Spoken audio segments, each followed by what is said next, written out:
which is not true, but let's just suppose that.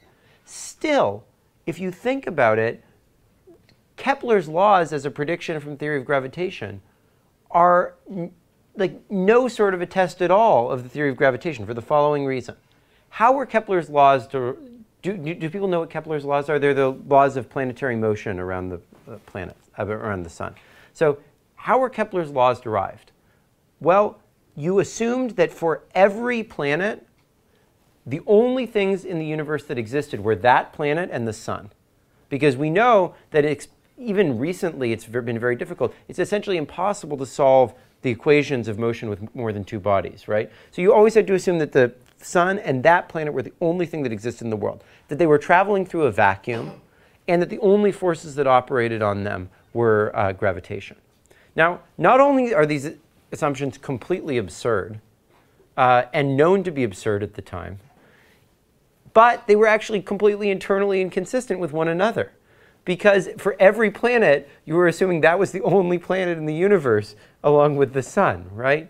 And so it would have been ludicrous for anyone to say, let's use this theory based on these assumptions to predict Kepler's laws, and then if they don't fail to fit, to say that it was the theory of gravitation that was wrong. I mean, come on. Like, these assumptions are so ludicrous. They couldn't possibly be ones that map the theory to reality, right?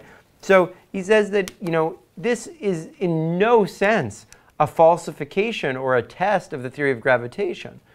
At best, it's a test of the theory of gravitation in combination with a bunch of clearly false assumptions, which can always be blamed for the theory going wrong. And in fact, are blamed for the theory going wrong whenever it, in the future, turned out to go wrong.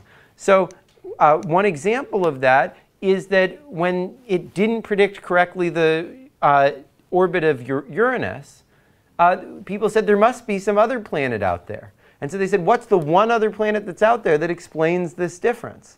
And they used, they came up with this idea of Neptune. In fact, there were a bunch of other planets that turned out to be out there. Whenever the theory went wrong in predicting anything, you brought something else in to save the theory, rather than viewing the theory as being falsified. In fact, what it took to displace Newton's theory of gravity was not failure of the theory. Instead, it was the proposal of a new theory that was able to explain the facts of the old theory and was more fruitful in explaining some other facts that people came up with. But that theory also wasn't really tested exactly. I mean, to some extent, there were some predictions that it made that universal gravitation didn't make. But it's not like that theory, when it turned out to be wrong in a zillion ways, having to do with dark matter and so forth, that it got all the orbits of planets. We didn't throw that theory away. Instead, we came up with this idea of dark matter. We decided that we'd rather say that 98% of the stuff that exists in the universe has no observable consequences other than fixing the theory of gravitation. We'd rather make that leap than make the leap that Einstein's general relativity is false. So that's really the way that science works. So what he says is most science really has nothing to do with this falsification, and instead it's about problem solving. So what we do most of the time in science is instead we take a fact that we know about the world and a theory, and what we look for is some ridiculous simplifying assumptions we can make to use the theory to explain the world. This is what Putnam calls his schema 2. A second thing that we do is to take assumptions, these ridiculous assumptions, along with a theory, and we derive from them predictions. And a lot of papers in science really have nothing to do with testing at all or coming up with facts about the world at all. They're just literally about the process of deriving from the assumptions and the theory some prediction, or even something that leads you eventually to a prediction. So most theory papers in economics are like that, right? Yeah, go ahead, Alex. How do we separate the assumptions from the theory? Well, I think that it has to do with just the common sense use of the terms theory and assumptions. So, you would call the theory of universal gravitation a theory. It's usually represented by some equations, some abstract formalism that you use to do things. So like the theory of monopoly, I would say is a theory. It's sort of, well, this guy produces this much, and then if he produces that much, the demand changes, and so his optimum is here. That's sort of like a theory. What's like assumptions are more like, in this market, this is the quantity of the thing, and this guy doesn't have any other goods that he's producing. They're more like the sort of stuff that you'd have to do to, quote, take it to the data or to take it to an application, etc. Okay. I think that's roughly it. I guess maybe the theory could be thought of as like the constant piece in any application. When you're I mean, the truth is that everything is a hierarchy. I mean, even Putnam's world is far too simplistic, because the thing is that usually there's a whole hierarchy from like the rationality postulate all the way down to like the functional form that you use. And even the functional form doesn't get you to the data, because you need to actually like say how that map, there's always a huge hierarchy of these things, but I think he's gesturing at the right direction of the way things that actually work. But there is a hierarchy of stuff that we view as the most fundamental principles, and the stuff that's more about how do you apply it, you know what I mean? The third thing that's done, which sounds more like an inductivist thing, is that once you've used theory to derive predictions from some absurd assumptions and the fundamental postulates, you then go out and test things. But the thing that he emphasizes is that when that test rejects, you don't reject the theory. You usually reject the absurd assumptions that were put on top of the theory, and then you go back and look for other absurd assumptions to try to explain the thing. So, but the point that he makes, which is different than Kuhn and makes him less subjectivist than Kuhn, is that while we won't reject a theory for its failure to predict certain facts using a particular set of absurd assumptions, if we continue to have a hard time finding absurd but sort of nice assumptions to explain a set of facts, we get very frustrated. And when we get frustrated, we start looking for other things that we could combine with easy absurd assumptions to explain the facts we see, right? And that's really not a totally subjective process. That the value of a theory, the value of a language, is your ability to communicate ideas that are useful in that language, right? And that you find fruitful and that let you say interesting things about the world. And so there really is a standard by which some languages could be more valuable than the other, their ability to say things that we want to say. Okay. Yeah, Vrushank. So like in Putnam's world, how do like new theories arise? Like it seems like think of a schema, first assume a theory and then try to go after the auxiliary statement. It's unmodeled. I mean, it's not in Putnam's way of thinking about things. New theories just arrive. These new paradigms arrive. It's a creative process. I don't know, whatever that means. So he doesn't say anything about that. But at least he kind of suggests that they respond to demand. Yeah. Yeah, I mean, to some extent. Yeah, I mean, I think if people are making so little progress working in the normal science paradigm of something, people's mind are going to start wandering, and then maybe you get a new theory from that. But I mean, Einstein's work was in response to the fact that Newtonian physics was getting falsified in so many dimensions. Yeah, well, Kind of. Kind of, yeah. I mean, actually, it's interesting. Everyone likes to tell the story that it was the Michelson-Morley experiment that stimulated Einstein, but that's not actually really true. Einstein was actually, if you look at his actual notes, was actually stimulated by trying to think about what happens in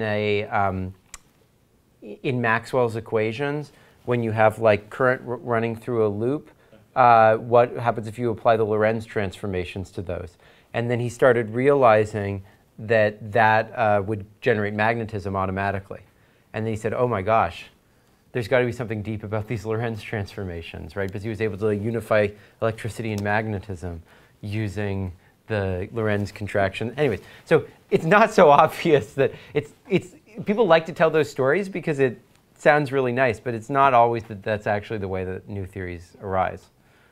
In fact, I think you'll find that a lot of economists will tell stories, and in fact I do this, about how they came up with ideas, which are very useful to try to persuade you that those ideas are the right ones, which really have very little to do with literally how they ended up coming up with the idea. They're like ex post rationalizations of how they came up with the idea. In fact, you may catch me doing this a couple times throughout the course, but it's so useful as a persuasive strategy to tell a nice story about how you arrived at something. Anyway, okay. But the point is that when theories compete, there's not just an algorithm for knowing which theory is better than one another. It has to do with what do people find to be compelling languages for talking about things. And that's not completely subjective, but it's also not completely algorithmic or simple. So he both is more objectivist than Kuhn is, but also a little bit more open to broader standards of interpretation than Popper and inductivists are, and sees much more of a spectrum between what people in the humanities do and what people in the sciences do than I think a Popper inductivist sort of view would have things look like. Okay, so thus I would say that theories at a broad level are really like languages. And it's the assumptions, the absurd assumptions and the conclusions that you derive from them that are sort of like sentences stated in those languages. And like languages, there are certain ideas that are easier to express in certain theories and certain ideas that are harder to express in certain theories. Just like in French, there's things that are easier to say than in English, and in English, there are things that are easier to say in French. The value of a theory, then, is its ability to allow us to easily express things that are interesting things to express. And therefore, teaching theory, I believe, is not about teaching a body of statements. Teaching theory is about constantly thinking about how that theory is used to actually do things that we value doing. Theory on its own is literally a totally empty letter. It literally means nothing, because all theory really is a language for saying various things. It's just like you could never think that you could learn Spanish by learning a set of rules. But Spanish is not a set of rules. Spanish is a language, right? And languages only make sense in the speaking of them, right?